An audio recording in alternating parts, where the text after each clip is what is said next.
The theme of tonight's talk is psychic skills and miracles. And I want to be clear what types of psychic skills I'm going to be talking about. The first sort is telepathy. And when I say telepathy, I'm referring to the transfer of information between two brains along lines that physics would either have a hard time describing or wouldn't want to touch at all. The classic example, the kind of story that everyone has heard most often about this kind of psychic transmission, telepathic transmission, is when a mother, let's say in the state of Maine, suddenly wakes up in the middle of the night knowing that her daughter in California is having some kind of trouble, and wakes up, places that frantic call, "What's wrong?" and then finds the daughter is on the other end of the phone saying, "My boyfriend just went berserk, I was in a car accident," and so forth. Somehow, across 3,000 miles of sheer physical distance, there can be this transfer of information. It's most common between intimates, people who are closely connected, mothers and daughters, boyfriends, girlfriends, married couples, siblings, and so forth. And the next type that we'll be talking about is remote viewing, which I like to kind of characterize as real-time clairvoyance.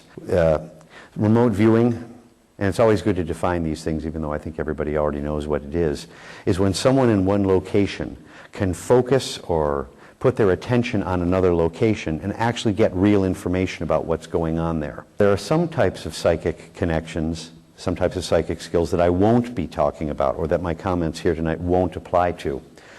Things like precognition, and I think that there is some validity to precognition, and I'll be mentioning one of the studies where it was validated later on. That involves information from the future to the present. And this is tricky because it opens up what is in theoretical physics referred to as a can of smelly worms. Because getting information from the future to the present breaks down their fundamental assumptions, challenges their fundamental assumptions about the nature of time. And, well, they want us to do as little of that as we can possibly manage. So, we're not going to be talking about tarot card readings, palmistry, tea leaf readings, crystal gazing, or channeling. All of these are in a different class of experience, and one of the things that distinguishes telepathy and remote viewing from other kinds of psychic work is that all you need to do it is a human brain. No tarot cards, no crystal ball, no tea. This isn't what we're covering. And the reason we're not covering it is that the reason that this talk is possible at all has to do with a certain new class of evidence that's come to the laboratory in Canada, where a new technology was used to elicit telepathic and remote viewing in experimental subjects. And here is a picture of the first prototype. This device is known as the octopus because it has eight magnetic coils, or 8 pairs of coils that are arranged around the head. From the top, you can see them a little bit better. These are film canisters, and each film canister has 2 magnetic coils, which are actually adapted solenoids. And there are a couple of signals that have been used in this with this class of technology. One of them is actually called a chirp signal, and I'll be giving you a look at that later on. And the other is one that's actually derived from activity deep in the brain from a structure called the amygdala. And this technology has been used to pioneer a new way of studying psychic perception. What the individual pairs of coils are doing is outputting magnetic fields.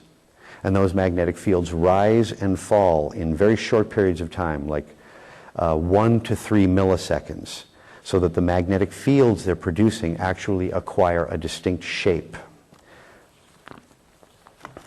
It was developed by Dr. Michael Persinger here on the left and Stan Koren on the right.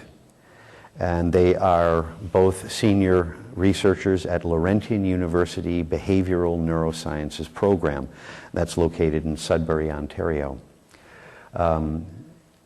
Dr. Persinger on the left is also my mentor and has We've had a mentor-protege relationship for about, I'd say 13 years at this point. And the first set of experiments that he did with this technology were done with a very well-known remote viewer named Ingo Swann. And the research paper said that he had formerly been employed by an unspecified U.S. government agency. And there is a lot of speculation as to what this might have been. Apparently it was the CIA, but sitting behind the podium, I would like to say that I'm not completely sure. You never know who's going to watch the video, right? So 2 experiments were done with Ingo Swann. Actually, a great deal of work was done, but 2 of the experiments really gave us important information. In one of them, he sat in a room, an acoustic chamber, a darkened room. Actually, he had light, but the room door was still closed and he was in complete silence. And his task, his job as the experimental subject was to remote view a set of photographs. And he had no idea what the pictures were going to be or going to be of, but he would tell them when he was ready, and then someone in the next room would take out one of the pictures from a manila envelope and leave it on the table. The original research paper actually gave the length and width of the table, as well as the length and the width of the manila envelopes they were contained in. Very precise information. He had told them exactly where to put the pictures on the table. They gave him a fair amount of latitude. They weren't looking to prove that he wasn't a remote viewer. This was not a skeptical experiment. They were attempting to validate that he was a remote viewer and setting up the experiment to prove him wrong, but allowing him to set up the environment, to give himself the best chance, the best shot at doing his thing well. And in the other experiment, he was told to remote view certain researchers. He saw them in advance, he knew who he was trying to track, and they went out into areas around the campus of the university and into the town nearby, Sudbury, Ontario, and he would remote view them. Now, while he was doing either of these jobs, he was drawing. Ingo Swann is also a noted artist and actually has a reputation as an artist quite separate from his reputation as a remote viewer.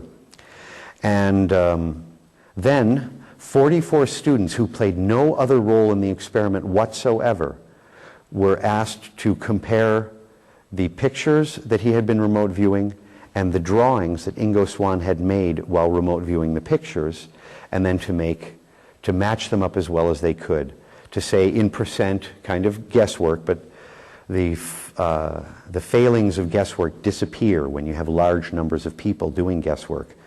Their read on whether this picture matched that sketch may be inaccurate, but the percent of congruence, the percent of agreement that they assigned to each one yielded solid numbers which could be analyzed.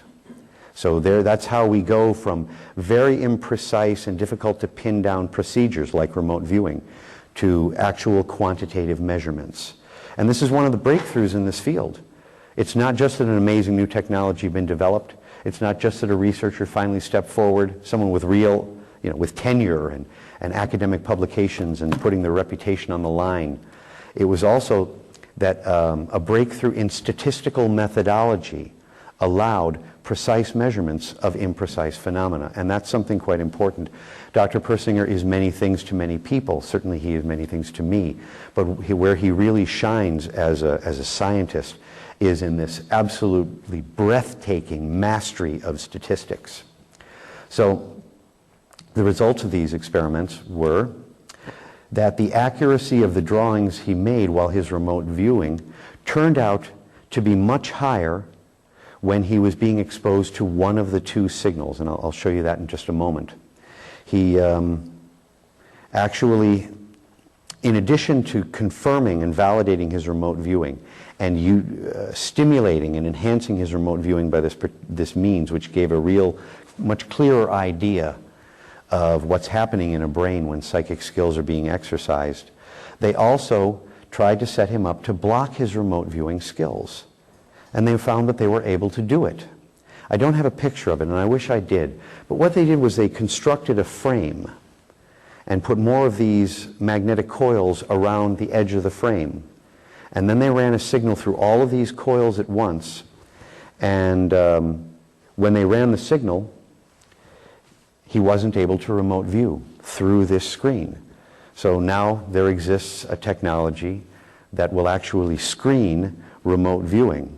And the signal that he ran, that was run through these, was very interesting. It was exactly the same as the signals that were run in the experiment, except that where the experiments were producing the signals under DOS, when it was run through Windows, there was this extra component added to the output.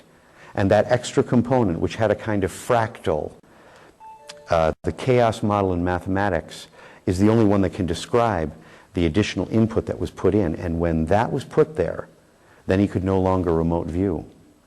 And so they didn't just let him remote view and enhance it. They also found a way to turn it off. And that really lends a degree of certainty to all the experiments that wouldn't be gotten in any other way. It's not enough to make something happen to describe it scientifically. It helps a great deal if you can stop it from happening. So that was the first of these experiments that involved just the one subject. But there were other experiments done with this technology that involved other people, non-psychics, and this is important. The other subjects in this research that I'll be mentioning, none of them were trained psychics. None of them brought any additional skills, cognitive or emotional skills, into their participation in the laboratory. We were dealing with ordinary people with ordinary minds and looking to see how their psychic abilities might be turned on and or enhanced. And in one of these experiments, pairs of intimate subjects, brothers, sisters, mothers and daughters, twins, and married couples participated. And one of them, who did not receive the octopus stimulation, this circumcerebral magnetic stimulation, sat in a room and was shown pictures taken in the local area. So one might be a field, another might be a famous monument. So the other one, sitting in the darkened chamber, again, it's acoustically silent, but they had a microphone, and they were told to kind of free associate, share any thoughts, any feelings, any images that might come up for them while they were receiving this stimulation. And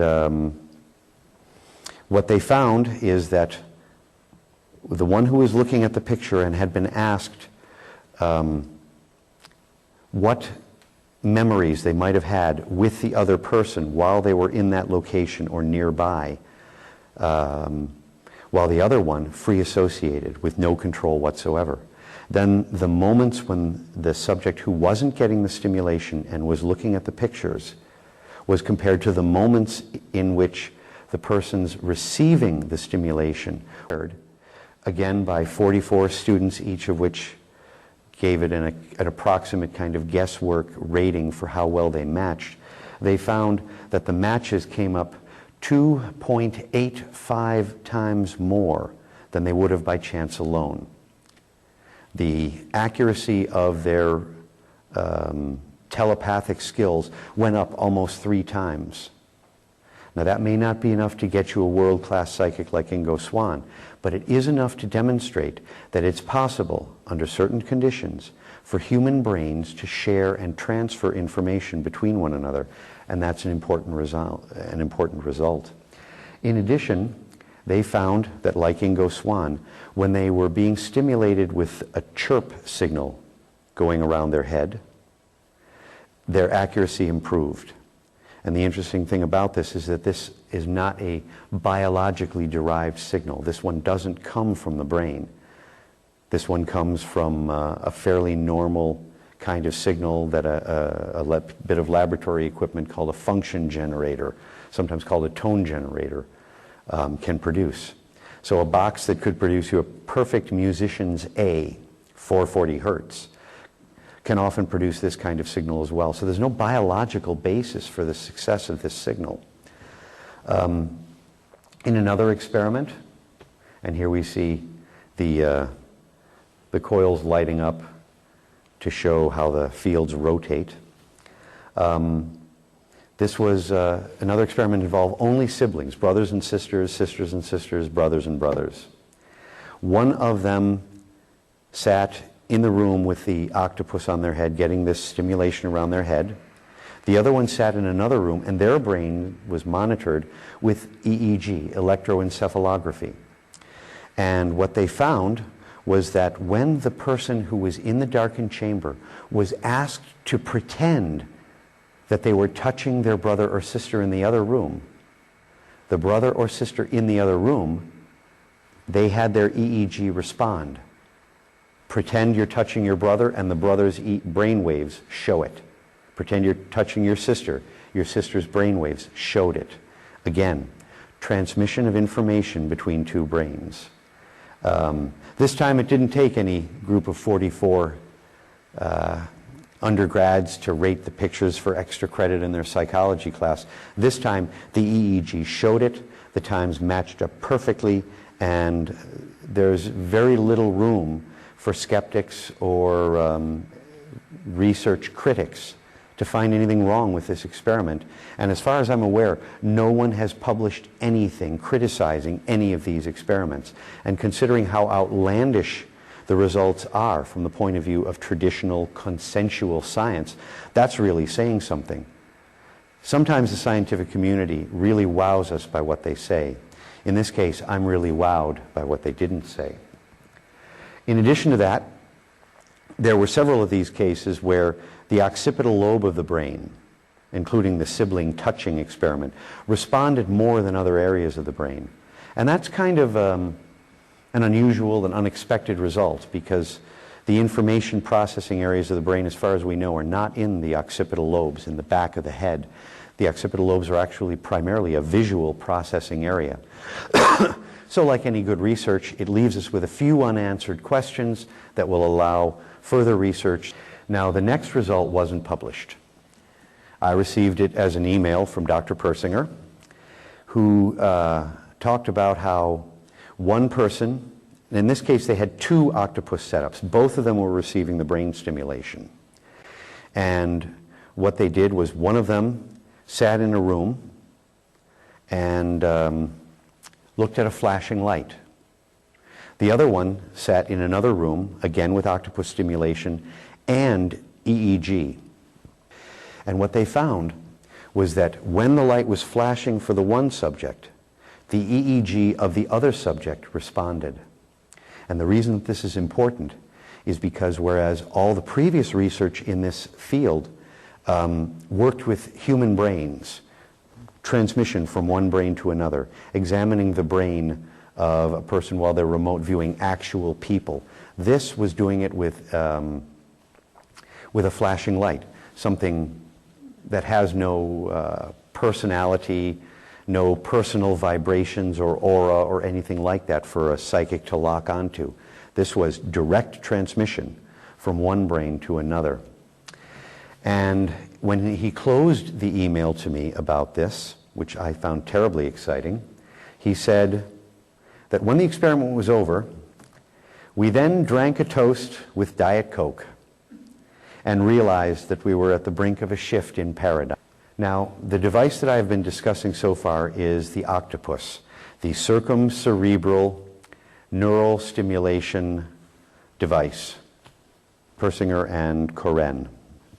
This is the Shiva device, and the Shiva device is my own invention based on Dr. Persinger's technology and developed with his full cooperation and support. I probably had easily half a dozen conversations with him over the phone in which he explained and re-explained the parameters for the signals, the way they rotate. As they rotate around the head, they don't just move from coil to coil. They move from one coil to another at, let's say, a speed of 10, then a speed of 12, 14, 16, 18, 20, with the length of time over each area increasing as it goes along.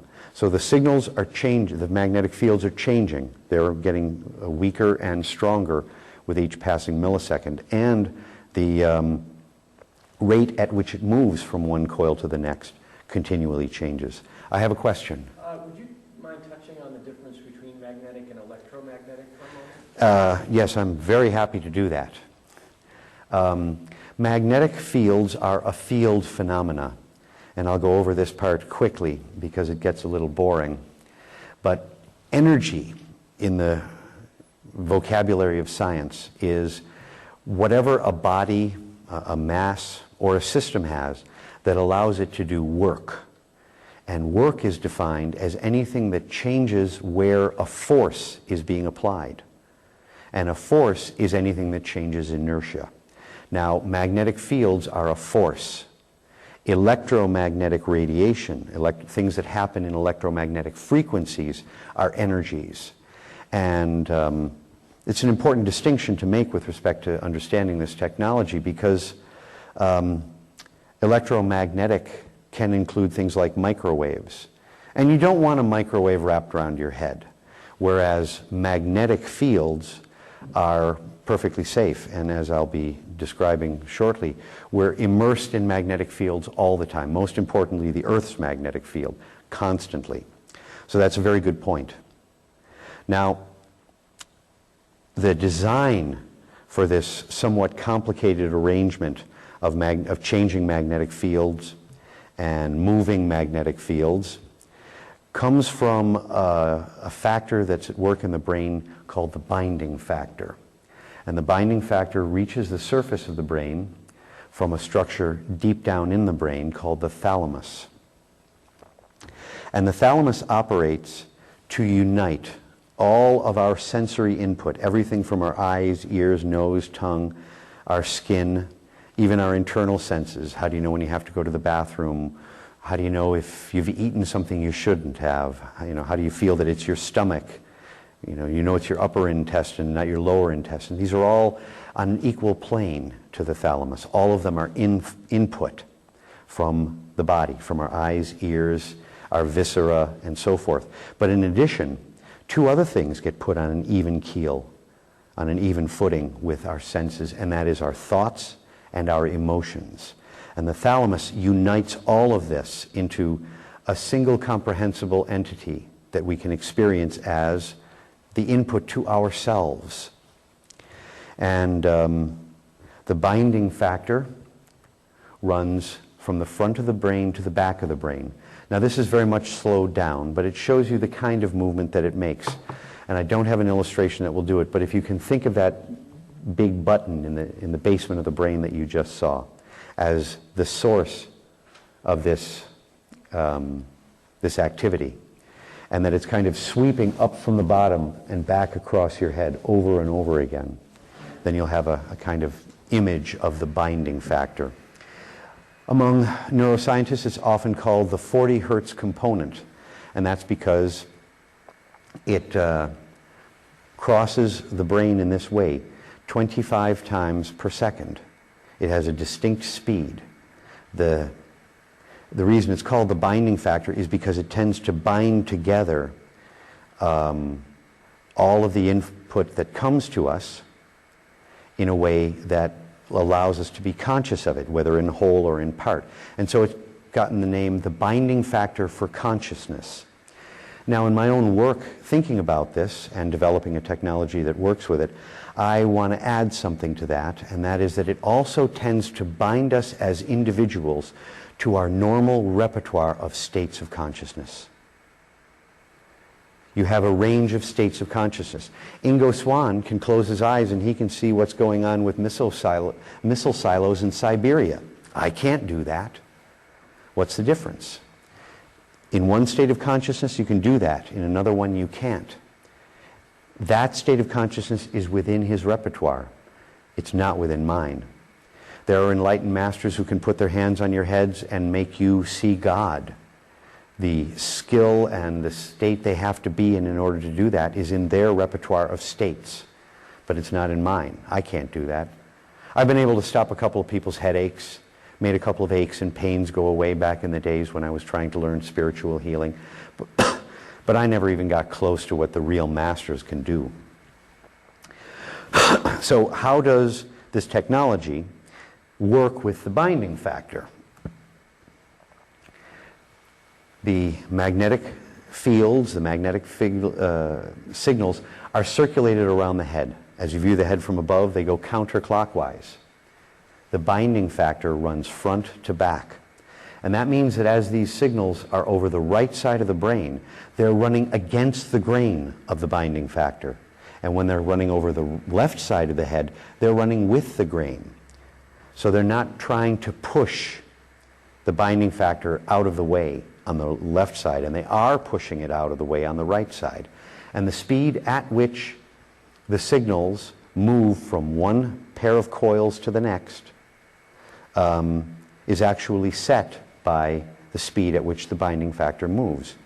By coming in at around the same speed, not exactly, but at close to it, the brain can become just a little confused about the state of the binding factor. And what that means is that while this is happening, and for a time afterwards, as I'll be getting into, you are no longer bound to your habitual lifetime repertoire of states of consciousness. What you can do with your consciousness when you're receiving this kind of stimulation, this kind of input, very much amplifies. The binding factor locks you into the person you normally are. And when you alter it, when you perturb it, when you make some changes in it, you can become temporarily somewhat of a different person with a wider range of cognitive skills. So here's another illustration that shows the movement of the signals, and there you can see the magnetic fields sort of jumping up and down over each position. I would have liked an illustration that changed the speed as it went around, but you can't imagine what a nightmare of computer graphics work that would have been. So the other point about all of these experiments that I haven't mentioned yet is that there was a further response, not just to the signals, but also to the Earth's magnetic field. And what they found in looking over the results of these experiments was that the subjects had a more robust response. Their narratives, their free associations while receiving the stimulation tended to match what the other person that they had come to the lab with more closely when the Earth's magnetic field was quiet. Now in this illustration you can see on the left-hand side there are some very, very small little green blocks, and what they indicate is that the Earth's magnetic field measure was just about 0 at that time. And that's the time when these kinds of experiments, in fact any kind of psychic or spiritual work, especially if it involves inner imaging, is more effective when the Earth's magnetic field is quiet. I once played around with a set of crystal tools where you simply lie down and you hold the tools in your hands and you let their energy do what it will do. I once found an enormous flood of visions coming. This was the first time I'd used them in quite some time. And I checked the geomagnetic indices, and what I found was the field was flat. And when I spoke to Dr. Persinger about this, he said, "Oh yes, that's what you should expect." And ever since then I have expected it, and ever since then it hasn't been as powerful. So the other thing worth mentioning is that the feeling of a sensed presence that I described last week, where you think there's someone, you feel that there's someone behind you, but when you turn to look and no one is there, that's more likely when the measures are higher. Out-of-body experiences are much more likely during times of enhanced geomagnetic activity, louder geomagnetic activity, stronger fields. Psychic perceptions are quite different. They're more likely during quiet times, as I just mentioned. And the reason for this is quite interesting, and that's because things like out-of-body experiences and sensing a presence involve both sides of the brain, whereas psychic perception seems to involve only one side of the brain, the right side. So not only are we having different responses to the Earth's magnetic field and its activity, there's actually different brain parts working when you're having what's classically called a spiritual or religious experience than there are working when you're having a psychic experience. And that is, well, good to know, especially if you're in my line of work. The other thing worth mentioning is that those times of crisis-related psychic perception, the mother in one place knowing when the daughter in another is in trouble, they're more likely when it's quiet. The brain is more responsive to psychic input when a quiet period comes just after a noisy period. So first, the Earth's magnetic field is at its peak. There's lots of turbulence going on. It might even be a geomagnetic storm. A few hours later, things settle down and things are very quiet. Right then is a launch window for more effective psychic work. And the interesting thing about it is that it suggests that the brain is accommodating, that there's some mechanism in our brains that changes our consciousness following the Earth's magnetic field, and that from time to time when these extra bits of information, these extra psychic perceptions are more available, our brain is overcompensating, not for geomagnetic noise, which you might think would interfere with the brain's functioning, but rather for geomagnetic quiet. So that our brains, which are normally on, everywhere through the brain, unless those areas are told to be turned off, everything is active unless it's inhibited, leave us more sensitive to quiet times in the Earth's magnetic field.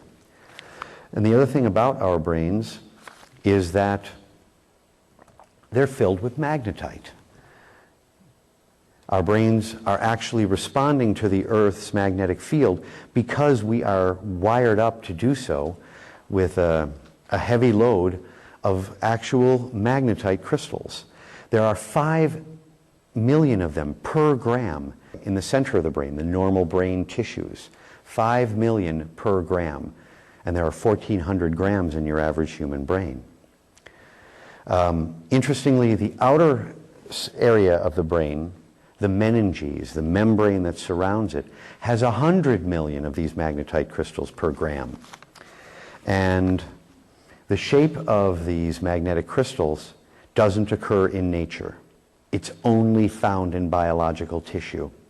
Now, since this was discovered, it was published in December of 1992 under the somewhat heady title of Biomagnetite Mineralization in the Human Brain, published by Joseph Kirschvink and a group of researchers that he worked with.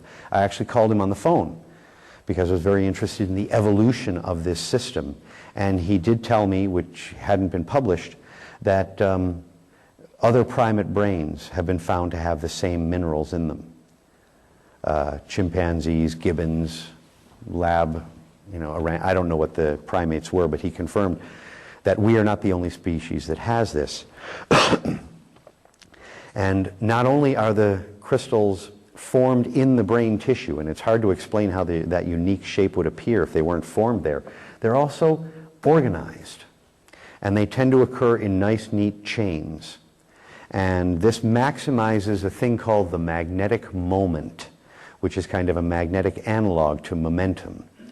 It allows them to actually handle more force, and that's what magnetic fields are. They're a force, not an energy. It allows them to handle more magnetic force, which perhaps is why the brain seems to compensate, not for geomagnetic noise or storms, but for quiet, is because they are actually arranged in such a way as to be able to more readily handle huge amounts of information from the Earth's magnetic field, large changes, big magnetic fields, and when things suddenly drop and become quiet, these long chains of magnetite crystals must needs change their function as well, and they don't seem to do it on a dime. It seems to take several hours for this to happen. And because of this kind of correlation, there are some other effects that have been reported. And this came long before the octopus studies, maybe 10, 15 years in some cases.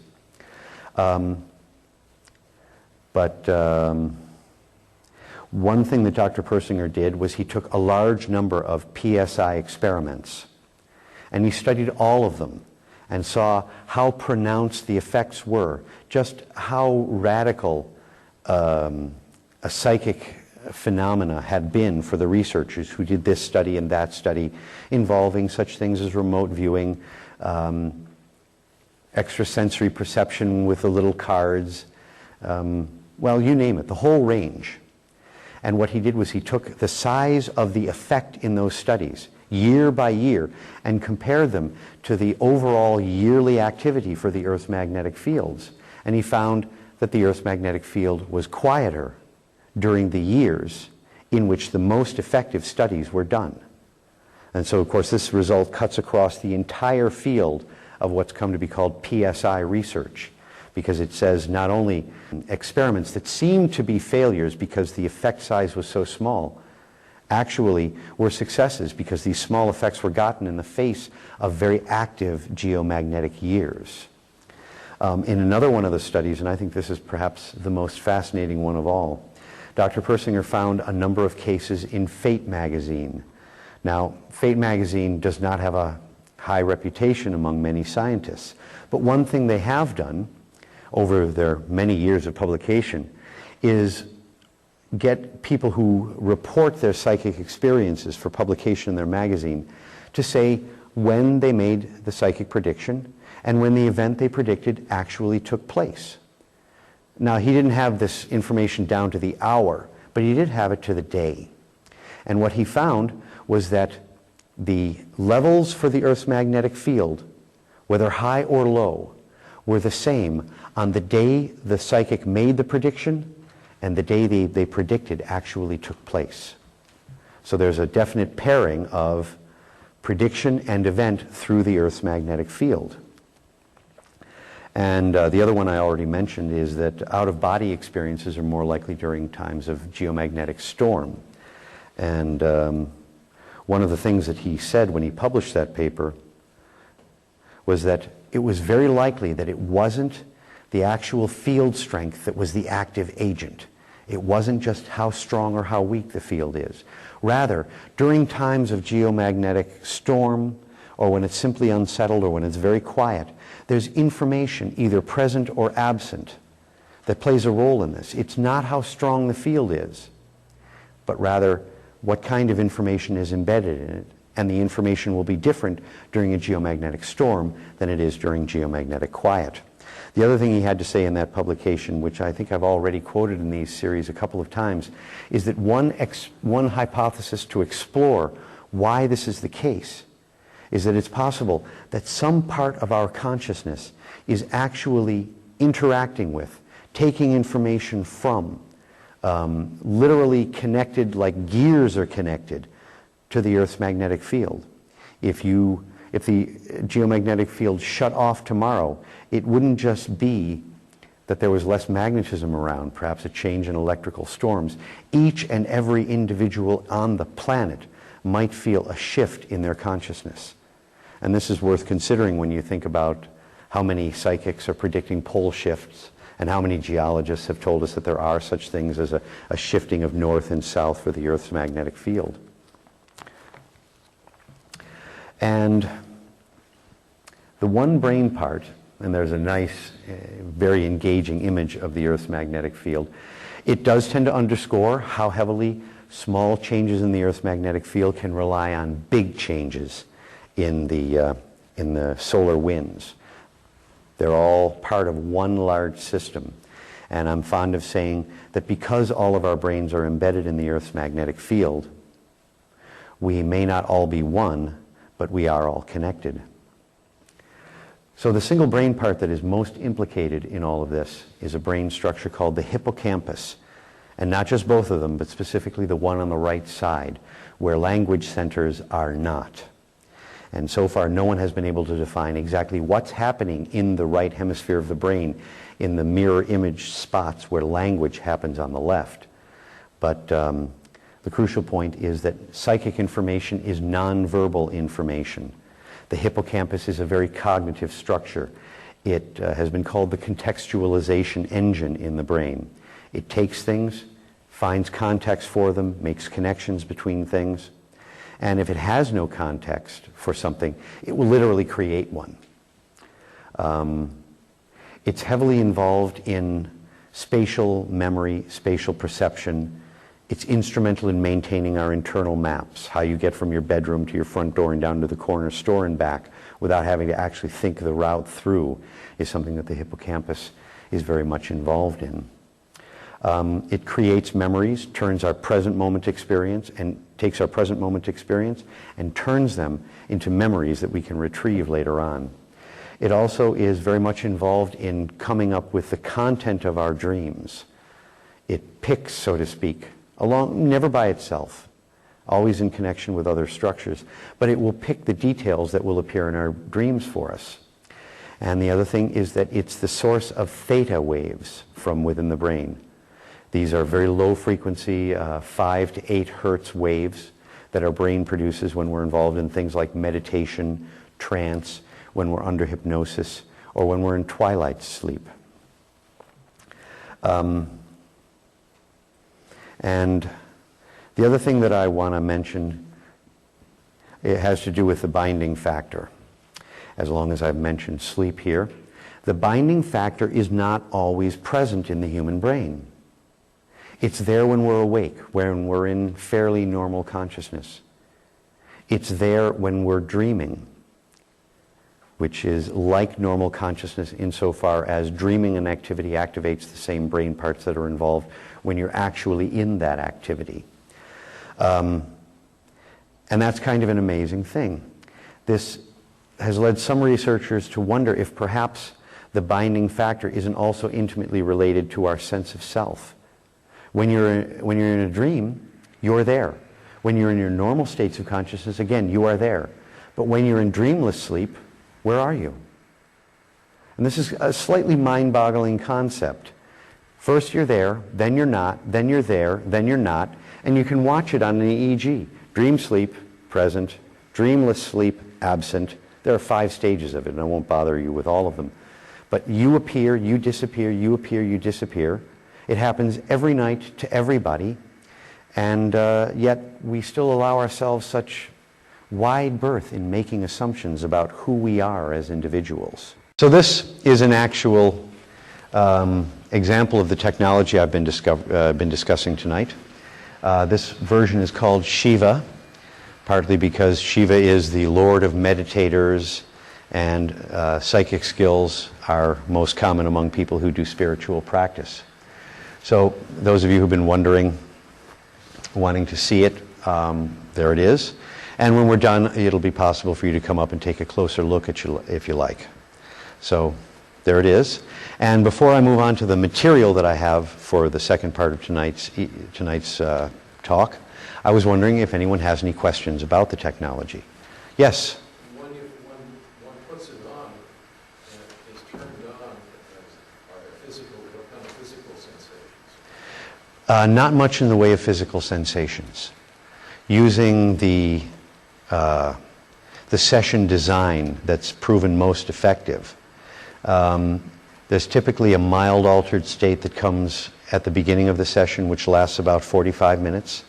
And then towards the end of the session, the person can actually find themselves becoming a little bit fatigued or relaxed, very relaxed. Their mind tends to want to shut down a little bit because the target of the stimulation is on the right side of the brain. Right hemispheric experiences and phenomena tend to dominate the person's awareness. And one of the most easily noticed right hemispheric phenomena is fatigue or relaxation. Anybody else have something to ask? Yes? Can you use this without assistance, without supervision? Yes. Oh, No problem.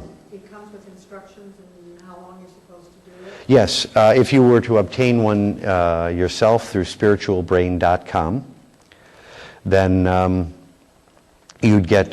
this would arrive in the mail requiring a little bit of setup. And there's a software, and all of the instructions to use it are embedded in the software.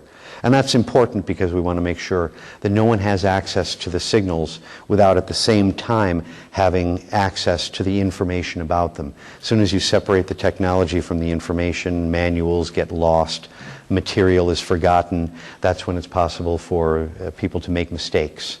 Not that any of those mistakes would be harmful, but we want the technology to be effective, and keeping the information right at your fingertips all the time is one of the best ways to do that. Yes? As far as the pulsing, the signaling, it sounds like he just randomly picked a style of pulsing. There wasn't any kind of intention behind it, or? No, as far as how he chose the signals to be used in this experiment is concerned, he actually wasn't shooting in the dark at all. He used two signals for some of the earlier experiments, and some of the ones that are going on now and haven't been published yet, there's only one signal being used. Although the speed at which the signals move from one pair of coils to the next changes with each phase of the session, so that in one phase it moves a bit faster, and the next one a bit slower, and then a bit slower, and a bit slower. Earlier, these two signals had a track record. One of them derived from the amygdala, which is referred to in the literature as burst X, because it duplicates the pattern that occurs with burst firing in the amygdala. Had a track record for producing spiritual experiences. In fact, that's the one that was used in the God helmet studies, where some 1% of the subjects actually saw God in the laboratory. The other one was devised, tailored after a chirp pattern from a piece of equipment called a function generator. And that one had some track record for inducing powerful altered states when applied over the right hemisphere. And because psychic effects are not religious experiences per se, that ruled out the first. And the strong response from the right hemisphere tended to include the second. So that's how that choice was made. Let's move on to the next bit of material. And I'll warn you in advance that this area that I'll be discussing next, miracles, is much more speculative than what I have talked about before. There is less evidence to guide us in our thinking on the subject, and yet at the same time it's worth talking about, partly because the strong role that miracles have had in our world's religions. Christ performed miracles, so did the Buddha. And they're worth knowing about. The public is curious about them, and ultimately it is the public who pays the bill for all science that is done of any kind. So, and yet there is a chain of evidence that I can follow, and one of them involves a personal case history that I was involved with a few years ago. And just like the one where Dr. Persinger worked with Ingo Swann, a single subject, if they're well chosen, and the stimulation they receive is well targeted to the subject you're investigating, it can still be worthwhile, even with just one subject. It's not conclusive, it's not decisive. Perhaps the most it can do is call for more research, and yet that doesn't keep it from being quite significant. Just like, yes, a question? Would you give a definition of miracle as you're using it here? Yes. Miracles are, well, I have to use another word that will call for a further definition. Non-ordinary. Miracles are non-ordinary events, events outside the normal range of experiences that can be explained with medical neuroscience or the normal mainstream laws of physics. And just like with psychic phenomena, I wasn't talking about all kinds of psychic phenomena. Anything to do with tea leaves doesn't fit into the discussion that I just gave you. We're primarily concerned with miracles that have their source in human consciousness. So, for example, I will not be offering you a deep explanation for the tortilla that manifested in my kitchen the day before yesterday, bearing an image of the Virgin Mary. Miracles from God, and that is what tortillas bearing an image of the Virgin Mary will be taken as. This is a sign from God, a gift from God, are different from miracles of mind. And for those of you who are curious about the tortilla, I can tell you that it originates with Jose's Mexican Products. It's a corn grande, and it was made in Salinas, California. So if anyone... Okay, now talking about miracles a little more seriously, there is one classical religious text, comes from the Buddhist tradition, that does give you detailed instructions on how to perform miracles. It's called the Visuddhimagga, which name means the path or the road or the trail to purification. It was written by Buddhaghosa Acharya, I believe, in the 12th century. And this is now, 1,500 years after the Buddha's time. And there had been an enormous amount of information that had accumulated in monasteries all over the world. But there was no tradition of centralized information exchange. There were no journals. There were no websites, certainly. There was no calling up the abbot of another temple and sharing information. So this man acquired information from many, many sources and condensed it into a single book. And I say condensed tongue-in-cheek because, in fact, the book runs over 1,000 pages. And there's a chapter in it, I believe it's chapter 12, The Description of Concentration. And in that chapter you will find, if you read between the lines and don't mind some very heavy reading, and the occasional trip to the dictionary, you will find descriptions of how miracles are performed. And I'm going to be giving you some of that information tonight. According to Buddhaghosa Acharya, there is a state of consciousness called the realm of infinite space, and it's a formless absorption state. It's a state of consciousness that only appears when you are absorbed in a meditation object. And it involves the perception of infinite space. Now, this image, which has appeared so far in every one of these talks, shows one of the more common manifestations of that for more ordinary people. And it's gotten the nickname the void. And in near-death experiences, it can appear with this point of light at the middle. It's been reported through peyote visions. I've talked to a couple of people who've had it following head injuries. And without the point of light, it's simply an infinite black space. But there's more to it than just space. It has a texture, it has a vibration, it has a sound that isn't heard, a texture that isn't touched. It has information to convey, and yet words do not appear in which to receive the information. And what I think is happening in this state, when a person is simply face to face with infinity in their minds, is that the spatial perception, which is the arena, so to speak, of the hippocampus, is disinhibited. Ordinarily, in order for me to perceive a space, I have to take the space that I'm in and shrink it down from the most that my mind is capable of handling. Same, if it's true for me, it's going to be true for everyone else. So it's actually possible, now some people don't get this, but it's actually possible to be in a room like this and focus your attention not on what's in the room, but the amount of space that's displaced in the room. So that instead of getting a sense of the place, you cue in on, you focus on the space that's contained within it. And if you disinhibit that, and the brain, it's been said the brain works by creating a function somewhere in our evolutionary history, and then inhibiting the function, and then inhibiting the inhibition, and then inhibiting the inhibition to the function, so that the brain's complexity grows through evolutionary history by inhibiting more and more of it through more and more complicated levels, until you can have 5 or 6 layers of inhibition to a single function. Turn one on, turn the other off, 3 of them on, 2 of them off, and so forth, so that a single brain structure with 1 or 2 core functions can actually be expanded to function in hundreds, thousands of different ways. And this is one of the ways that many scientists believe the brain evolved from a simple thing that only tells a flatworm what's food and what isn't, to the kinds of brains that we have, where we can tell what's food and what isn't, but if we have the head for it, we can also learn calculus.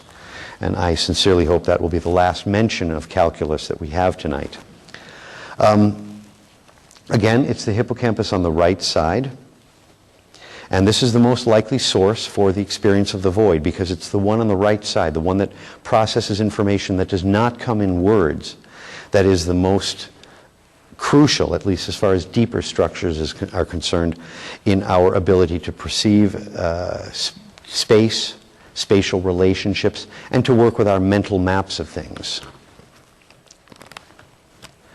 It's also implicated in out-of-body experiences, in which you perceive your own body as having a different location in space than it ordinarily would.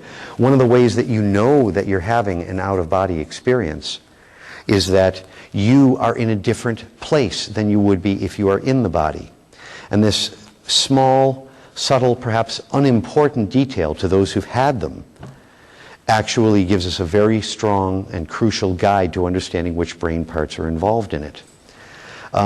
Another thing about the hippocampus, and I think I said this before, but it's worth saying again, it is the main source, possibly the only source of theta output from the brain. And again, that involves things like twilight sleep, hypnosis, meditation, trance, and so forth. And in order to give you all a first-hand taste of what the hippocampus can do and why the one on the right is so very different from the one on the left, I'm going to ask you all to participate with me in a short guided imagination, a guided visualization, except you're not going to be visualizing something that you would ordinarily see. What you do for the first part of it is you imagine, I want you all now please close your eyes, having seen that picture. Everyone just take a couple deep breaths, as much trance as you can get in a few seconds, please. Please pull it in now. And I want you to imagine that the space behind you and to your left is expanded out to infinity, like literally into outer space, while the space on your right is closed off behind you.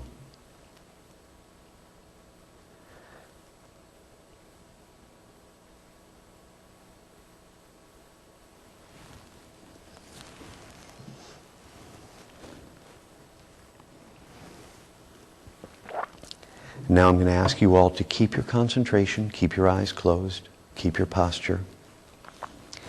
And now I want you to switch the sides so that now that vast, black, empty, infinite space is behind you and to your right. And the space behind you on the left is closed off as if by a wall.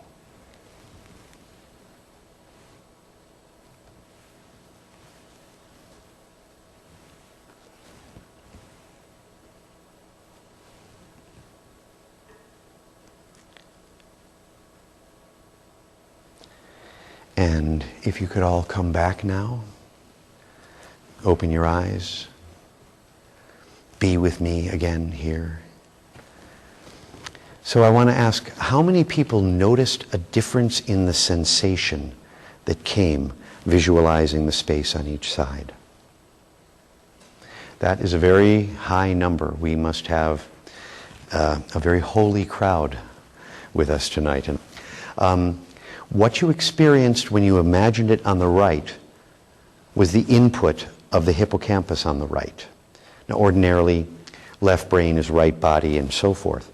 But at the level of imagination, that is reversed. If you ever found that that the visualization you just did came to you as a full-blown hallucination, you would find that the sides were reversed. And if you're like most people, what you experienced on the right side was far more engaging. Really interesting. You really wanted to go into that space. That was the second phase. And the space, the sensation that you created for yourself, imagining the space on the left, could have been boring, stale, flat, dry, or something like that. And that is because the hippocampus on the right is far more forward-looking, positive, and optimistic. This is a thinking structure, a cognitive structure, and it has a different, what they call, cognitive style on the right than it has on the left. And the right side is far more spiritual. The left side is far more worldly, if I can use so unscientific a term. So that is, how can I put this? Welcome to your hippocampus. Now, for those of you who want to take something away from tonight's talk, I would suggest if you take anything away, it would be take that. Imagining space behind you on the right can be an excellent way to prime your system for meditation, prayer, yoga, or anything like that. You don't need to spend 20 minutes trying to attain a perfect concentration with complete focus and excellent posture. You simply go in, establish the space, and then move on to the other practice. This isn't a standalone spiritual practice. It's one that does its best in service of other practices. So that's that. And now that I've brought you through your hippocampus a little bit, I can proceed to tell you a little more about miracles.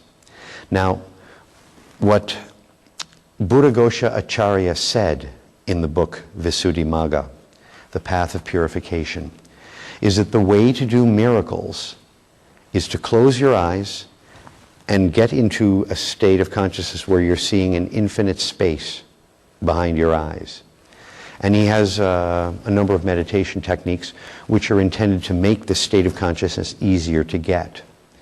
And in the flyer advertising this event, it said that I would explain how to do miracles. Perhaps there wasn't enough room on the paper, but maybe I didn't say, not to be too put out if you find that you go away from tonight's meeting unable to turn water into wine. I've been to Napa Valley, and it's an overrated skill. But he said, first you get into that state of consciousness. Now, he's not talking about the void with the point of light. He's just talking about having your eyes closed, and instead of seeing the dull darkness of the inside of your eyelids, you're pushing into infinite space there. It's got to have that sense of spaciousness to it. Then the foreground is an area in which visualizations can appear. That if you're in the state of consciousness and you visualize something, you can actually have a mental image of that thing appear. The other thing is that when you're in that state of consciousness, you can project an intention. And the most common technique that I know of for this, which many psychics have confirmed for me, and yet strangely enough I haven't seen written down even once, is that the way to put a thought in someone else's mind is to imagine the sound of their voice saying the thing that you want them to be thinking. And then unless there is some reason for them to resist it, those words, whatever they are, will come to their consciousness. And I used to do a simple, almost parlor trick to illustrate this. I would take a word, and in one case I chose the word Afghanistan. This was when the war in Afghanistan was still very much in the news.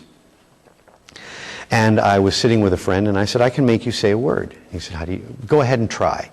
So I wrote the word Afghanistan on a piece of paper, folded it up, stuck it in his pocket, reaching across the scrambled eggs and bacon to do so, and started hearing his voice saying the word Afghanistan. Then at one point in the conversation, he had to refer to a friend of his that was having trouble with a shopkeeper. And he said, yeah, the guy's Afghanistan. No, the guy is, he's from Afghanistan. And I said, Afghani? And he said, yes, that's it, he's Afghani. And I said, okay, read the word in your pocket. He took it out, there it was, and he was blown away. I had succeeded in putting a word in his consciousness. Now, one of the reasons I chose that word was that it wasn't too likely. It could come up in a normal conversation. And it wasn't a word with a religious, sexual, scientific, mathematical implication to it, so that he would have no reason to resist it. If I used the word polynomial, and he was one of these people who's convinced that he will never learn math, it would have failed. This is Bhagwan Das. Now, ordinarily, I don't mention the names of my subjects, but when I told Bhagwan Das, who is the author of a book called It's Here Now, Are You?, about his life experiences, including with his teacher, he said, no, use my name all you can. Use it everywhere you can. I want to be famous. Don't anonymize me, please. And I said, okay, I'll use your name all you can. So therefore, Bhagwan Das, Bhagwan Das, Bhagwan Das. And I hope he sees this video, and I hope he's pleased. So Bhagwan Das and I had a conversation where I told him about the void experience. And he said, oh, I know that state of consciousness. That's the womb of Kali. I said, the womb of Kali? He says, yes, I'm a Kali worshiper. I do Kali bhajans and Kali pujas and ceremonies. I worship Kali every morning in front of my altar with a tambura and with bhajans, Hindu sacred songs. And when he was doing this, he would go into this state of consciousness. And it didn't happen with some other deities. It happened with Kali. I can't give you a sound explanation for that, and I'm not going to try. But certainly here was a man who knew the experience I talked about, and we compared some details, the sense of vibration and an aliveness in the void state. And yes, we were talking about the same thing. The realm of infinite space, the void, the womb of Kali, call it what you will, It's not all too rare an experience. Now, Buddhaghosa Acharya said, you have to get into this state if you want to do miracles. And when you're in this state, the thing you imagine will come to pass if your state is locked down enough. If you get into that state and you're easily distracted, other phenomena appear, you're not ready. So Bhagwan Das had another teacher, Neem Karoli Baba. Let ritual be satisfied. I will say Jai Shri Shri Neem Karoli Baba for you. He was an amazing teacher, a powerful teacher with tremendous psychic skills, and he did miracles. But unlike Jesus, he did miracles in modern times, permitted cameras, and did them in front of large groups of people. On certain holy days in the Hindu calendar, hundreds of people would come to his ashram, and someone would give him an apple, and he put the apple under his blanket, and he would start throwing apple after apple to the crowd. The loaves and the fishes thing seems almost pale by comparison, though certainly the divinity of the two men does not. And he could manifest things literally out of thin air. A disciple came to him once and said, I'm having terrible trouble with money. What should I do? And he was an Indian businessman, executive. And he said, okay, go get your best suit. Immediately take the train to Delhi and be on this corner at this time, and your problems will be solved. The guy said, you are the master. Of course, I'll do exactly what you say. The man was in Delhi wearing his best suit at the specified time and place when along comes his old buddy who has just closed an enormous business deal and needs a working limited partner.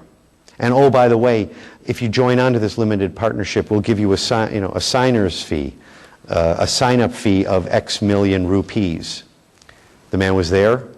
They walked over to the copy shop, made the contract, signed the contract, got a check, went to the bank, put the money in his pockets, went back to the ashram, problem solved. Now, that's a good trick. In fact, I wish someone would do that trick with me. But the point is, he could manifest things out of thin air. And like Jesus, he would not just manifest an object. He would take an object and make copies of it.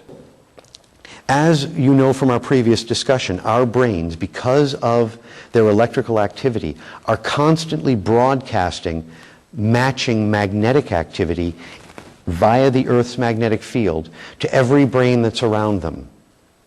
Considering that magnetic fields never drop to zero in their strength, but only fall off constantly. You know, at one distance it's half what it was before. The next distance is half what it was there again. The so-called inverse square law. But they never reach to zero. So whenever Neem Karoli Baba was performing a miracle, he was in the state of consciousness that miracles require. Bhagwan Das was in his presence while he was in these states of consciousness. So could Bhagwan Das's brain have picked up information from Neem Karoli Baba's brain that would allow him a greater chance at performing miracles than... One of the things I like to point out about the investigation that I'll be discussing now is that it involves a postulate, an assumption, and that is that performing miracles is a veridical human behavior. It's a human behavior that actually amounts to something real happening. And the assumption is worthwhile because belief in miracles is so incredibly widespread, and you can't investigate them except to dismiss them without making it. Sooner or later, someone in the scientific community somewhere has to decide, okay, miracles happen, let's look into that, instead of simply, there are no such things. And to respond to the wealth of reports and stories of miraculous events happening around certain special people throughout human history, simply by saying it's all nonsense, seems one that isn't really worthy of the well-developed scientific community that we have today. And the other thing I like to point out about it is that it's not a cultural transmission. In Sanskrit, there's a word vidya, means knowledge. In Thai, the word is vicha, related. And then we have our own modern English word, video. And all of these words come from the Indo-European language root. so that it's culturally transmitted from one area to the other. Miracles happen and are reported from places like Australia with the Aboriginals, from the New World with Native Americans. And that is not a cultural transmission. The belief in miracles does not happen because your father believed in miracles, who got it from his father, who got it from his father, who got it from his father, going all the way back.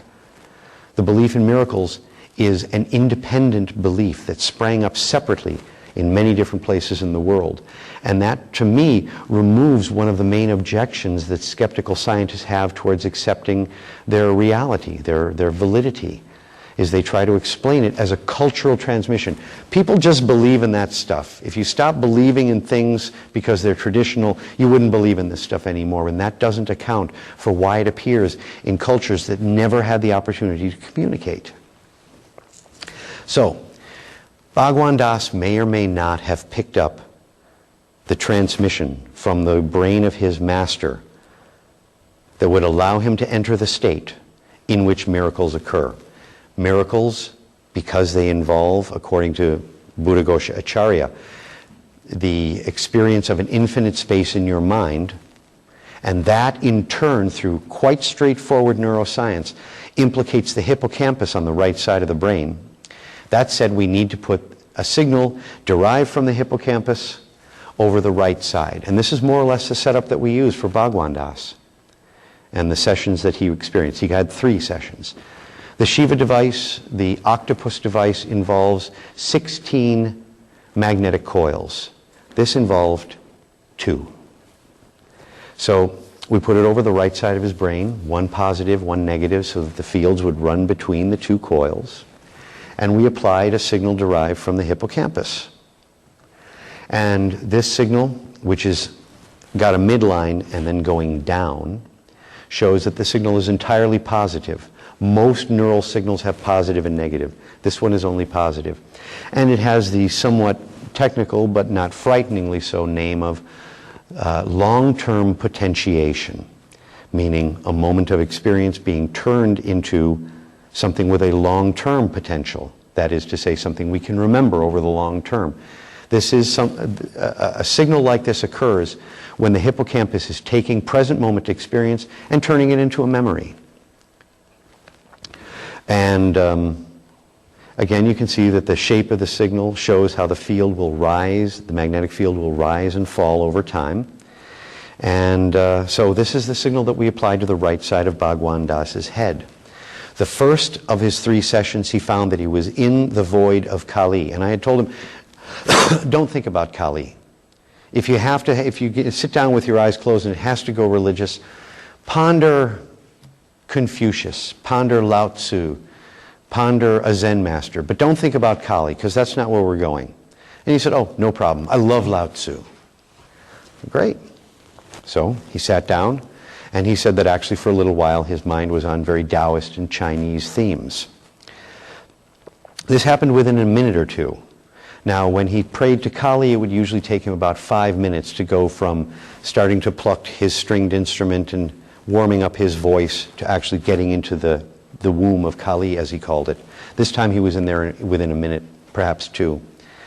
Now, after his second session, within 2 days, he found himself at an event where he was leading some Hindu worshippers, and he found that he could do Shaktipat, that when people came and asked him for blessings, which consisted of him putting his hands on their head, whereas before he had done it kind of as a ritual action, like Catholic priests do for confirmation. They're not putting the power of God in you when they put their hands on your head during the confirmation ceremony, the coming of age ceremony for Catholics. They're just putting their hands on the head, and God works through them as He will. And it's not a common context for miracles and epiphanies to be reported. But Bhagwan Das was now doing this in his context, and he found that when he did this, a tremendous amount of heat and electrical sensations appeared in his hands, and the people that he touched in this way went into bliss attacks. They would almost collapse in front of him. Their arms would expand, their heads would pull back. He said, I couldn't even keep my grip. They're leaning back. How am I supposed to do this? I said, hey, I only do the neuroscience. Ceremonial stuff is your department, dude. We were very good friends. We were quite informal with one another, enjoyed one another's company immensely. And then he did his third session. And 2 days after, he was at a Hindu temple leading a puja, a worship ceremony for Kali. And he found that when it ended, when it was time for him to do the final ritual acts, which consisted of him putting flowers on an altar, that he wished that he was putting these pink carnations and red carnations and white carnations all around. Very pretty, very traditionally Hindu. But the color of Kali, as shown in the background of this very powerful image, in which she stands on the dead body of her husband, Shiva, is scarlet or vermilion. And he said, now wouldn't it be wonderful if he could find scarlet carnations so that he could actually give the flowers that were Kali's associated color to her as an offering. And for some reason in that moment it seemed like a very delightful, even delicious thing to do. Oh, for a scarlet carnation. And as he leaned down to make the final prostration, when he got up there was a flower in his hands, and it was a scarlet carnation. Now, go to a flower store and try and find one. But he manifested it. Now, this is his story.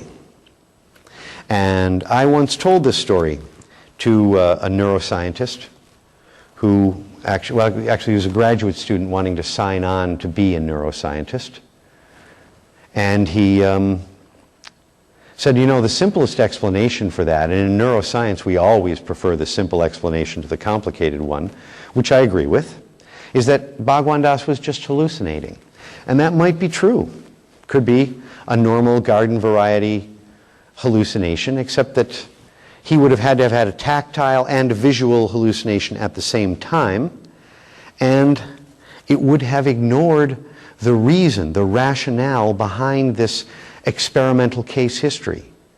We were testing a specific thing, transmission of energy from a miracle-performing guru to the disciple, recruiting his void hippocampal womb of Kali state into and making it more immediate so that it wasn't just Kali as he saw her from the inside, but actually a dynamic thing, a tool, a vehicle that could be taken out for a ride, and trying to make a specific thing happen. Now, if it weren't for that rationale, if it weren't designed to create a miracle in this case, then the simplest explanation would be preferred.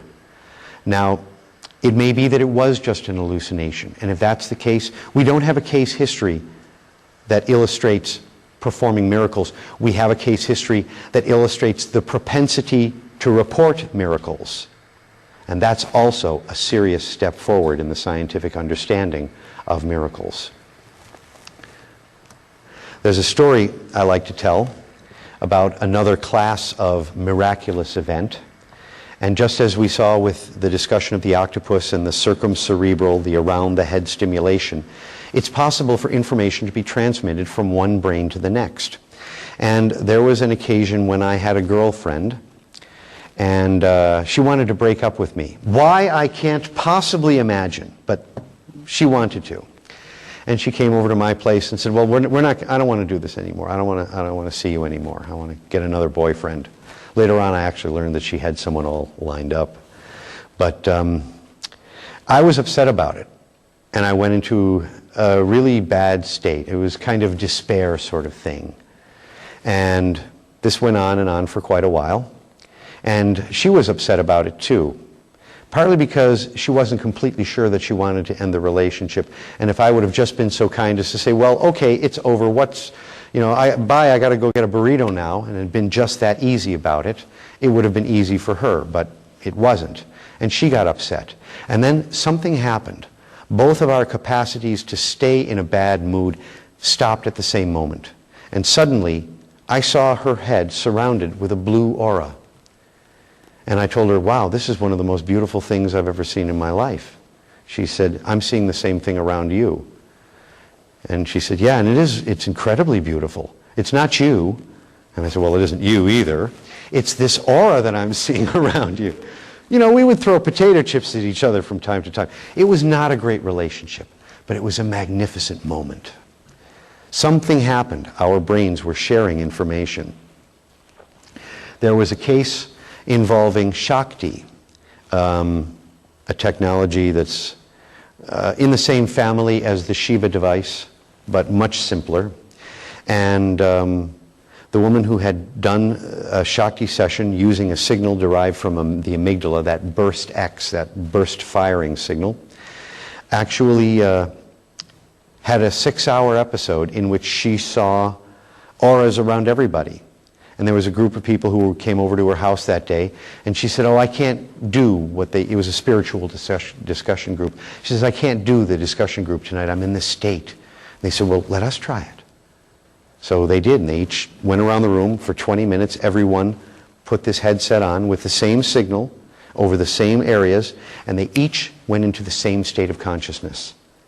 Now, with unconnected individuals, this would be astronomically unlikely. With this class of technology, people have very individualized experience. What you get is what you get. What another person gets is what they get. You might see God, they might get nothing. And this normal, wide range of response is expected. And here was a group of people who were all having the same experience, one after the other. In the annals of spiritual experience, I've never heard of it.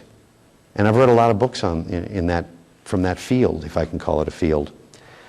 For you and I to both go into a state because we've each been exposed to the blessings of a master, for example. That's normal, but you'll get what you get and I get what I get. But for each one of us to go one after the other, taking turns, all accessing the same altered state is unheard of. What was happening? And the answer, I think, is that the first woman, with her amygdalas very active and clanging away and producing her experience, had far less random activity in her brain. So that her brain was on a narrow track and everybody else was on a wider one. And through the stimulation and through contact with her, it narrowed them down until they were each picking up the state that her brain was broadcasting. And they each went into the same experience. This is the amygdala, the brain part used in that. I'm sorry, it's not coming through clearly. But you'll notice 3 black buttons towards the bottom. And the one that's furthest forward is the amygdala. I'm not sure why it's not flashing, but it isn't. And this is the signal that was used. You remember the hippocampal signal, which had all of its business end below the midline. This is evenly distributed, top and bottom. This is the same signal that Dr. Persinger used in his God helmet experiments. And the other context for this group sharing of information, where it isn't just brain to brain, but brain to brains, or possibly brains to brains, is in visions of the Virgin Mary, which seem to crop up fairly regularly, even without any contribution from Jose's Mexican Products of Salinas, California. This is a picture of the church at Zaytun, Egypt, where from between 1968 and 1971, there were regular visions of the Virgin Mary being reported. Some people saw the Virgin Mary. This is the important part. Other people just saw lights. The same thing happened with the very famous visions at Fatima. And I think what's happening here is that the people who are most prone to altered state experiences, who are in one of these locations during one of these episodes, if they're very, very suggestible, very, very sensitive, and they expect to see the Virgin Mary, then that's what the vision that these somewhat hallucinogenic balls of light will induce in them. These balls of light seem to have their origin in geomagnetic activity, and it comes from the stress that builds up in the bedrock that's released in an earthquake. And shortly after the Zaytun, Egypt sightings of the Virgin Mary, there was an earthquake at the southern tip of the Sinai Peninsula in 1971, and after that earthquake, the visions at Zaytun stopped. And the final thing in this discussion of psychic skills and miracles has to do with a bit of practical instruction for those of you who want to develop psychic skills. And you'll notice 2 brain structures here, both of whom have been referred to earlier in tonight's talk. One of them is the amygdala, the other is the hippocampus. The amygdala is a very, very emotional structure. On the left side, it seems to be specialized for positive emotions, and on the right, it's specialized for negative ones, most importantly, fear. But the reason I'm showing you this illustration is it's not that they're connected by a bunch of nerve fibers. They're actually intergrown. They have an intimate relationship with one another. Thoughts have emotional impact. Emotions inspire thoughts immediately. So when one of them is active, the other tends to be quiet. They work in a kind of seesaw relationship, each one continually inviting the other to take the top position. They don't always accept the invitation, but they're quite capable of doing it. You can go into thinking mode where you do nothing but calculus. Oh, I'm sorry, I thought I wasn't going to say that again. Or you can go in emotional mode where you're in nothing but joy or fear. And I might say that one again. So one of the traditional teachings that comes from anyone who instructs on how to acquire psychic skills is that emotions interfere with psychic perception. It's easy for me to know, having used the Shiva device, who's on the phone when the phone rings. Oh, that's my brother. Oh, that's my mother. That's a call from my kid, or something like that. That's not heavy-duty stuff. But if there was a call coming in from someone with really bad news, or a call with something fantastic happening, I usually won't know about it. If it's someone I really want to hear from, and the phone rings, I'll guess it wrong.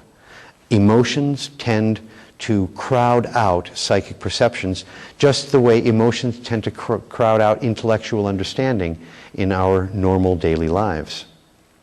So, having said all that, how do you be psychic?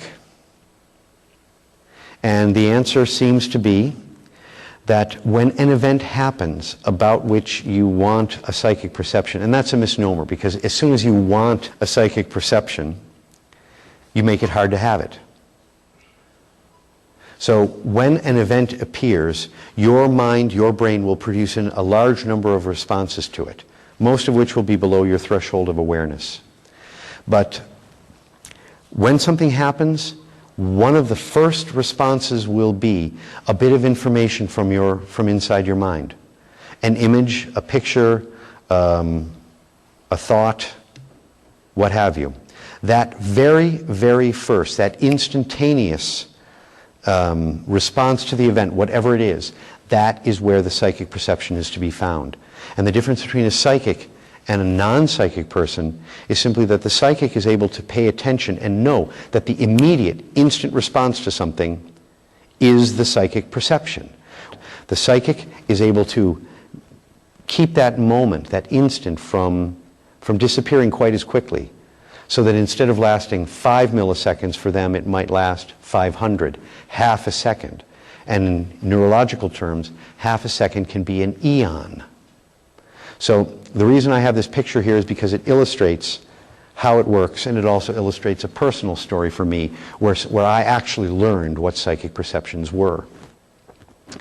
There's a saying in the samurai arts that if you want to be a master swordsman, your sword must move as the flint flies from the steel. The flint hits the steel, there's a spark, and there is no interval, no gap whatsoever between the moment of contact of flint and steel and the production of the spark. It's instant, it's immediate, with no intervening stages of any kind. So something happens, your first impression, your first inner response, with no intervening stages, that's where the psychic perception is to be had. And the event I'm thinking of is a time when I was visiting someone in their new apartment, and they loved their new apartment. It was absolutely perfect for them. And they said, well, you know, there is one thing I miss here. And as soon as they said there's something I miss here, I got an image in my mind of fireworks. And having read a Llewellyn series tract on developing psychic perceptions the day before, I said, okay, well, I'll just say it. And I said, fireworks. And she said, yes, that's absolutely right. How would you know that? She said that in her previous home, there had been a small barbecue made of bricks set in the ground. And as a private spiritual practice, she would sit in front of it and throw colored bath salts into the fire. And the dye, the salts, would ignite and give her different colored sparks. And this was a kind of private devotional ritual she had come up with for herself. And she was absolutely stunned. How did you know that? And I said, well, you said what I really miss here is, and I got a picture of fireworks, so I said firework. And that was the moment when I understood how to develop psychic skills. The hippocampus creates cognitive responses, nonverbal responses. Again, hippocampus on the right, away from the language center, will create cognitive responses to events with enormous speed. The amygdala, with its emotional functions, comes in a few seconds afterwards, coloring everything we do with emotional content.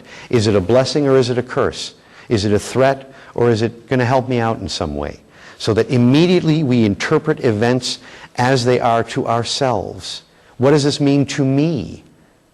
And the question that psychic perceptions answer is not what does it mean to me, but rather what is it? As soon as you personalize it, you take some of the gas out of the vehicle. The other question is, can anyone be psychic? And the answer is yes, but not everyone will have the same challenges in developing those skills. If you're a heavily emotional person, if your emotions respond first always by default, if you feel that you are your emotions on some deep artistic poetic level, then you're going to have a hard time in developing psychic perception. If you feel that you are your thoughts, it'll get a bit easier. But if you feel identified with those thoughts that cannot be expressed in words, color, form, taste, texture if you're a cook, chords, melodies if you're a musician, if you feel on your deeper level, on a deep level, that you are something that cannot be expressed in words, you'll have a much easier time doing it. You may not, however, be given a funny hat. Now, I wouldn't mind having a funny hat like that. I don't think I'd wear it, but there's a good deal of posturing that goes on with traditional psychics. One of my spiritual teachers, I referred to in an earlier talk, Carmu, once said to me, "The shaman must be a showman." So because we personalize our responses to things almost as soon as those responses appear, and those do seem to interfere with psychic perceptions, we can validate another one of those traditional teachings from psychic teachers, from intuitive teachers, and that is ego. Not so much sense of individual existence, but that sense of self-importance, that this psychic perception is important because it happened to you, must be abandoned. It's not what you get that is the psychic information. It's not what it means to you. It is, as some of the old Buddhist teachers said, a matter of tathata, a matter of suchness. It is what it is, and you, like Jehovah and Popeye, am what I am. So that's it. We're done for tonight, and I thank you all for listening.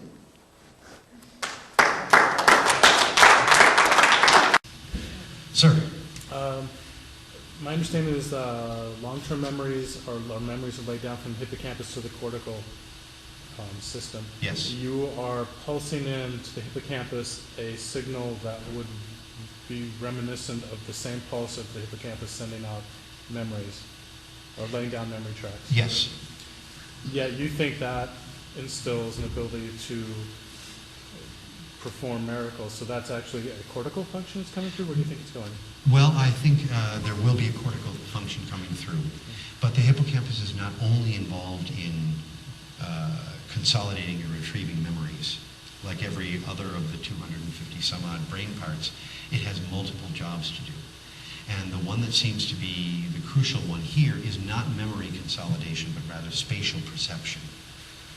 That disinhibition of spatial perception that allows the current small space that you're in or that you feel with your eyes closed to expand into an infinite space seems, according to the teachings which tended to be confirmed in my experiment with Bhagwan Das, as a foundation for it. Now, it's quite possible that memories, which are a means by which our brains sort of reach in and come up with a visual image or a visualizable image of something, may also be instrumental in psychic work, which also comes up with inner imagery. The areas of the cortex that you mentioned aren't far from the hippocampus. In fact, they're known as the parahippocampal area, and they have such incomprehensible names as parahippocampal gyrus, the dentate gyrus, and there's one other. The dentate gyrus is significant because when it has been stimulated directly with an electrode in a surgical setting, the person can find themselves overcome with a sense of meaningfulness. That the experience that they're coming up with, the inner image that might accompany it, if that feeling had come about organically, would be charged with a sense of importance. So that I have an inner image and I know it's about you because I was talking to you when I had the inner image, and it means something, and therefore, as psychics sometimes do, I might find myself saying, I have to share this with you. And if you went away and you weren't willing to hear what I had come up with on the psychic plane, I might actually feel disappointed. And I've encountered psychics who told me stories about how they had a perception about someone, they didn't want to listen, and they were just so angry about it, like incomprehensibly pissed off because they had this thing come up. And it was that sense of meaningfulness which had been chopped off, and they weren't able to do the thing that would give fulfillment to that meaningful feeling. It's an entire process. And, you know, psychics are puppy dogs too and should not be beaten. The idea that our brains are immersed in the geomagnetic field. It's possible that we all share some information, we transmit information to one another through that medium, and that it's even possible that the mechanisms of consciousness itself may rely on some activity that doesn't come from in our brains, but rather from the earth itself. But as far as Rupert Sheldrake's overall orientation, I'm coming from a different starting point, and so is Dr. Persinger. So we end up neither confirming, denying, or discussing, simply because for us the starting point is the legitimization in front of the scientific community of subjective experience. So lots of people talk about having an out-of-body experience. So when we start thinking about that, we're trying to interpret and understand this out-of-body experience, which we may or may not have had ourselves. I don't believe Dr. Persinger has personally had an out-of-body experience. I've had many of them when I was a child. And in trying to understand personal experiences, we're kind of taking consciousness for granted. It is the ground on which subjective experience is unfolded and on which it plays. So coming up with an interpretation for consciousness that localizes it in the brain or out of the brain for us would have to wait until there was some subjective experience where the interpretation would change according to the two cases. And so far that hasn't come up yet. So it's kind of a structuralist obstacle. But I like what Rupert Sheldrake has to say. I think his concept of morphogenic fields, that there are sort of energy fields that a growing fetus produces first, and then the body grows into that field, is a stroke of genius. And I sincerely hope that it gets validated, because if it does, it's going to put what many people call the energy body squarely in the face of the scientific community in a way not so much that will prove the skeptics wrong as offer a glaring invitation for people to look further into that. And we just haven't had the decisive experiences that really make it a happening thing. You don't get to be a graduate student at Harvard or MIT by saying, I want to investigate the subtle body. But so it's still, in your model, not necessary to ultimately locate the source of certain phenomena within the brain? Not necessary, no. Certainly people who have out-of-body experiences have had experiences that couldn't be explained, perceptions that wouldn't have happened had they been in their body. You can have an out-of-body face, an out-of-body hand. Why not an out-of-body brain? And if that is given, that's taken for granted, which is a big thing for scientists to take for granted, we end up with the existence of consciousness outside the physical body. I'd like to see that corroborated, especially if it happens to rely on a magnetic soliton, which is my hypothesis. You were saying that an experiment had been done which demonstrated the mind's existence outside the body. Yeah. I'd love to see the result. It doesn't surprise me. The field of near-death experience research has had all kinds of observations that suggest the mind outside the body. A 5-year-old describing cardiopulmonary resuscitation, accurately, and they say, well, You can't prove that they had that subjective experience, therefore it's anecdotal. There has to be a way in which anecdotal experience becomes measurable. And Dr. Persinger's method for starting out with subjective reports and then having them analyzed by groups and then having the analysis involve rating and then the ratings finally being subjected to statistical analysis, this is the kind of thing we need more of. Because with that procedure, he bridged the gap between spiritual understandings and scientific understandings. And I'm especially proud to call him my mentor, knowing he did that, because he didn't do it by advancing a radical claim. He did it by simply deciding not to reject subjective reports, and then subjecting what he did have to rigorous mathematical analysis. It's great stuff. The webpage to look at the magnetic fluxes for the Earth, where would you go to look at it? You could go to noaa.com,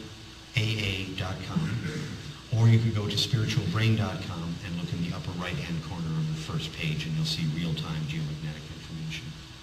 Yeah, it's going to explain the magnetic waves and the ups and downs. Well, it really can't explain them. Well, it'll tell when they're coming. Yes. It can't tell when they're coming. It can only tell when they are. You should have that as part of the weather forecast. Right. Yes. Yes. Sports, right after this. Yes. The Earth. You never had the thought that Britney Spears records could... I'm trying to be funny. We're I'm willing to consider the possibility that her fame at all has to do with a geomagnetic peculiarity, because I know there is some peculiarity at work in there. There is But some, I want to equate some of the things that may have happened to me over periods of time here and see what, like the 60s? Well, no, I don't know. But, this is a personal kind of thing. Actually, that's a great thought. thought. To find historical record of... the U.S. Geological Survey actually keeps the records, and they are publicly available. The last time I saw an actual set of printouts, I had to write in and get them to send it to me. Oh, okay. But the core of my work doesn't leave me hands-on with the Earth's magnetic field very much. Yeah, I just check the current level to help us current I know, session since I along. found the site, since I've been coming, I've been checking it. It's very interesting. It is. It's pretty quiet. Todd, are there forecasts? No. Besides psychic power or ability, what else would this help with? Well, with one of the session designs, it seems to enhance whatever modality the person is working with. And the key word there is work. So, for example, in one case, there was a guy who was doing some inner work that was designed to access spirit familiars. And he'd been working with it for quite a while. He really wanted this experience. I don't know why, but he was a strong desire with him. He got a Shiva unit, ran a session, one session of the several that are there. And within 3 days, he actually had a vision of a spirit. I didn't get follow-up from him, so I didn't know if that spirit became a part of his regular life and work and so forth, but he got it. So if they're an artist or a writer, I would tend to enhance that.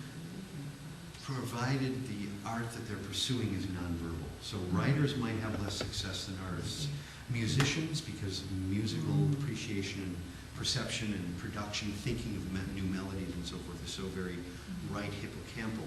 Musicians would probably have better luck with this than graphic artists. But a lot depends. I know an artist